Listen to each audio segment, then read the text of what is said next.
Hello बच्चों, welcome to RD study time. और अब हम देखेंगे प्रश्नावली 3.1 का प्रश्न 5। देखते हैं बच्चों प्रश्न 5 क्या है। एक आयताकार बाग जिसकी लंबाई चौड़ाई से 4 मीटर अधिक है का अर्ध परिमाप 36 मीटर है। बाग की विमाएं ज्ञात कीजिए। तो देखो प्रश्न में हमने देखा है कि एक आयताकार बाग है जिसकी लंबाई चौड़ाई से 4 मीटर अधिक है। इसकी जो अर्ध परिमाप है वो 36 मीटर है। हमने बाग की विमाएं ज्ञात करनी है, मीन्स लंबाई और चौड़ाई ज्ञात करनी है। तो हम मान लेते हैं कि बाग की लंबाई x है, चौड़ाई y। इसे लिख भी लेते हैं। माना आयताकार बाग की लंबाई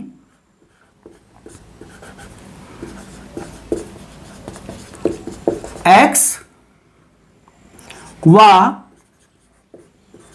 आयताकार बाग की चौड़ाई मान लेते हैं y। अब ये मीटर में है तो ये सब मीटर में आएंगे, ठीक है। ये देखिए अर्ध परिमाप जो है मीटर में दिया हुआ है, लंबाई चौड़ाई से 4 मीटर अधिक है, ठीक है। ये मीटर में है तो यहां पे हम मीटर में ही मानेंगे x और y को। अब देखिए प्रश्न कहता है कि आयताकार बाग की जो अर्ध परिमाप है वो 36 मीटर है। लिख लेता हूं मैं इसे। प्रश्न कहता है यानी प्रश्नानुसार जो आयताकार बाग है उसकी अर्ध परिमाप है 36 मीटर। अब अर्ध परिमाप देख लेते हैं भाई। आयताकार बाग है, ये आयताकार है तो इसकी अर्ध परिमाप क्या होगी। ये जो बाउंड्री देख रहे हैं आप लोग, इस बाउंड्री की लंबाई। अब ये x है तो ये भी x होगा, ये y है तो ये भी y होगा। तो इस बाउंड्री की टोटल लंबाई क्या हो जाएगी, x plus y plus x plus y, x plus y plus x plus y, x plus y plus x plus y, total लंबाई इस बाउंड्री की। यही तो होती है परिमाप। ये क्या मिलने वाला है बच्चों में, ये मिलने वाला है इस आयताकार का परिमाप, जो कि आपको पहले से भी पता है। इसका फॉर्मूला भी आपको पता है भाई। x प्लस एक्स 2x हो जाएंगे, y धन y 2y हो जाएंगे। भाई 2 को ले लो उभयनिष्ठ यानी कॉमन, तो अंदर बचेगा x धन y। ये होती है परिमाप। तो परिमाप का फॉर्मूला आपको यहां पे मिल गया है, ये आपको पहले से भी पता था। हमने यहां लिखना है अर्ध परिमाप, और अर्ध परिमाप किसके बराबर है, 36 मीटर के। तो परिमाप कितना है बच्चों, 2x धन y, ये होता है परिमाप। अर्ध परिमाप इसका आधा कर दीजिए बराबर 36, 2 से 2 कट गया, ये हो गया x धन y बराबर 36। ठीक है बच्चों, तो यह बन गई आपके पास समीकरण 1। इस समीकरण से आप निकाल दीजिए y का मान। तो y बराबर क्या हो जाएगा बच्चों, ये x बराबर के दूसरी साइड ले जाइए, दूसरी साइड जाने पर इसका चिन्ह बदल जाएगा। अब बच्चों यहां पे x का मान लगाएंगे, कुछ भी मान लगा लीजिए, और y के मान जो मिलेंगे, x और y के मान इस टेबल में, इस तालिका में हम लिख लेंगे। चलो लगाते हैं बच्चों। भाई y बराबर क्या है, 36 माइनस एक्स, y बराबर 36 माइनस एक्स। तो लगाओ यहां पे x का कोई भी मान लगाओ, और y के मान जो मिलेंगे, x और y के मान इस तालिका में हम इस तरह से लिख लेंगे। आप कुछ भी लगा सकते हैं। तो चलिए हम लोग यहां पे लगा लेते हैं x का मान 18। अगर हम x का मान 18 लगाएंगे तो देखते हैं y का मान क्या मिलेगा, 36 माइनस 18। भाई 36 में से 18 घटाओ तो क्या बचेगा, 18। तो आप देख रहे हैं यहां पे कि जब x का मान हमने 18 लगाया तो y का मान भी 18 आ रहा है। तो चलिए एक और मान, कम से कम 2 मान हम लोग यहां पे x और y के ज्ञात कर लेंगे। एक और मान लगा लीजिए। तो चलिए लगाते हैं यहां पे। अब हम यहां पे लगा लेते हैं x का मान 12 लगा लेते हैं बच्चों। चलिए लगाते हैं। x का मान क्या लगाने वाले हैं बच्चों हम, 12। तो y का मान क्या मिलेगा, 36, x का मान क्या लगाना है, 12। तो इसे 36 में से 12 को हम लोग घटा लेंगे, ठीक है। तो देखते हैं, 6 में से 2 गया 4, 3 में से 1 गया, बचेगा आपके पास 2, 24 बच जाएगा बच्चों, 24।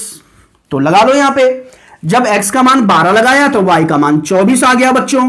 तो इस तरह से समीकरण 1 के लिए आपने देखा x और y के 2 मान हमने ज्ञात कर लिए। आप x और y के कोई भी मान यहां पे जो मिलेंगे आपको, यानी x का मान लगाइए, y का मान जो मिलेगा यहां लगा लीजिए, या y का मान लगाइए और x का मान जो मिलेगा यहां आप लिख लीजिए। तो x और y के मान हमें मिल गए हैं। इसी तरह से अब हम चलते हैं इसमें आगे। तो देखते हैं बच्चों इसमें आगे। तो देखो प्रश्न में हमसे बोला गया है जो आयताकार बाग है उसकी लंबाई चौड़ाई से 4 मीटर अधिक है। तो देखो बच्चों लंबाई हमने क्या मानी उसकी x, चौड़ाई क्या मानी गई है y। अब प्रश्न क्या कहता है, लंबाई चौड़ाई से 4 अधिक है। ये जो लंबाई है ये चौड़ाई से क्या है 4 ज्यादा, यानी अगर हम चौड़ाई में 4 जोड़ देंगे तो ये हो जाएंगे बराबर। देखिए मैं बता देता हूं, समझिए यहां पे लंबाई जो है चौड़ाई से 4 ज्यादा है, ज्यादा के लिए धन लगाएंगे और कम के लिए माइनस लगाते हैं बच्चों। तो चलो यहां से ये बन गई हमारे पास समीकरण 2। यहां पे x का मान आ गया, ठीक है। अब x का मान आ गया तो ऐसा करते हैं y के मान लगाते हैं और x और y के मान इस टेबल में यानी तालिका में हम लिख लेंगे। कम से कम 2 मान हम x और y के यहां पे लेंगे। तो चलो y के मान लगाते हैं और x के मान ज्ञात करते हैं। तो y का मान, ये पहले क्या है x बराबर है y धन 4। चलो y का मान लगाओ यहां पे। तो चलो y का मान लगाते हैं और x का मान ज्ञात करते हैं। तो यहां पे हम y का मान लगा लेते हैं 4। तो अगर हम y का मान 4 लगाएंगे बच्चों तो ये हो जाएगा 4 धन 4, कितना हो जाएगा भाई 8 आ जाएगा। जब हमने y का मान 4 लगाया तो x का मान 8 आ गया। एक मान और निकाल दीजिए बच्चों, कुछ भी लगा सकते हैं आप, y का मान या x का मान लगा लीजिए, y का मान ज्ञात कर लीजिए, आपकी मर्जी है इसमें। तो चलिए हम y का मान लगा लेते हैं बच्चों 2। हमने y का मान क्या लगा दिया 2, तो ये हो जाएगा 2 धन 4, तो x बराबर होगा 4 और 2 6। तो x और y के मान आप देख रहे हैं बच्चों हमने यहां पे ज्ञात कर लिए हैं। तो समीकरण 1 के लिए भी x और y के मान ज्ञात किए, समीकरण 2 के लिए भी x और y के मान हमने ज्ञात कर लिए हैं। अब हम इन्हें ग्राफ में प्रदर्शित करेंगे, ठीक है। बिंदु 18,18, 12,24, ठीक है, इनको हम करेंगे ग्राफ में प्रदर्शित और इन बिंदुओं को मिलाने वाली एक रेखा में मिलेगी। इसी तरह से 8,4, 2,6 को हम ग्राफ में प्रदर्शित करेंगे और इन बिंदुओं को मिलाने वाली एक रेखा में मिलेगी। ये दोनों रेखाएं जहां पर एक दूसरे को टच करेंगी यानी छुएंगी, या कट करेंगी यानी काटेंगी, जहां पर काटेंगी या छुएंगी, ठीक है, वही होगा इन समीकरण यानी रैखिक समीकरण 1 और रैखिक समीकरण 2 का हल, जिससे हमें x और y का मान मिल जाएगा। और x क्या होगा बच्चों बाग की लंबाई और y क्या होगा बाग की चौड़ाई। तो अब हम चलते हैं ग्राफ में।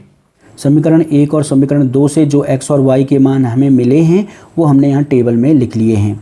अब हम ग्राफ में x अक्ष और y अक्ष खींच लेते हैं। तो चलिए सबसे पहले खींचते हैं x अक्ष। तो ये हमने खींच लिया है x अक्ष और अब हम खींच लेते हैं y अक्ष। तो ये हमने खींच लिया है बच्चों y अक्ष।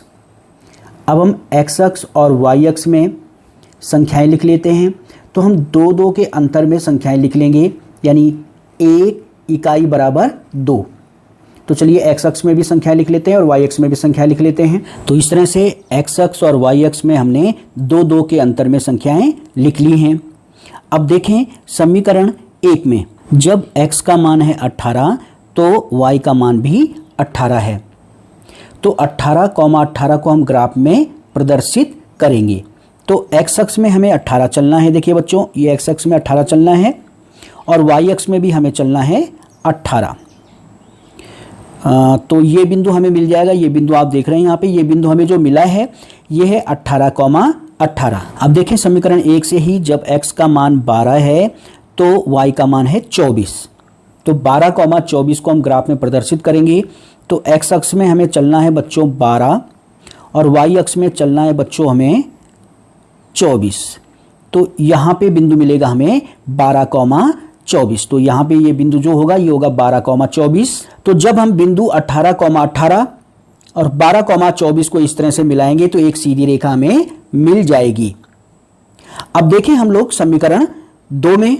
तो अब हम चलते हैं समीकरण 2 में। समीकरण 2 में आप देखें जब x का मान 8 है तो y का मान है 4। तो 8,4 को हम ग्राफ में प्रदर्शित करेंगे। x अक्ष में बच्चों हमें चलना है 8, तो हम x अक्ष में चलते हैं बच्चों 8 और y अक्ष में हमें चलना है 4, तो y अक्ष में चलते हैं बच्चों 4। तो ये बिंदु हमें मिल जाएगा जो कि होगा 8,4। अब देखें बच्चों जब x का मान है 6 तो y का मान है 2। तो 6,2 को हम ग्राफ में प्रदर्शित करेंगे। x अक्ष में बच्चों हमें 6 चलना है और y अक्ष में हमें चलना है बच्चों 2। तो ये बिंदु हमें मिलेगा यहां, ये देखिए, ये है 6,2। तो बिंदु 8,4 और 6,2 को जब हम इस तरह से मिलाएंगे तो एक सीधी रेखा मिलेगी। अब ये रेखा और जो हमने पहले रेखा खींची थी, ये एक दूसरे को बिंदु 20,16, ये देखिए ये बिंदु है 20,16, इस बिंदु पर काटती हैं। तो ये दोनों रेखाएं इस बिंदु पर यानी 20,16 पर एक दूसरे को काट रही हैं। तो समीकरण 1 रैखिक समीकरण 2 का हल होगा 20,16। इसमें x बराबर 20 होगा और y बराबर होगा 16। अब x क्या माना था हमने बच्चों? x माना था हमने आयताकार बाग की लंबाई और y माना था आयताकार बाग की चौड़ाई। तो आयताकार बाग की लंबाई x बराबर 20 मीटर हमें मिल गई है और आयताकार बाग की चौड़ाई y बराबर हमें मिल गया है यहां पे 16 मीटर।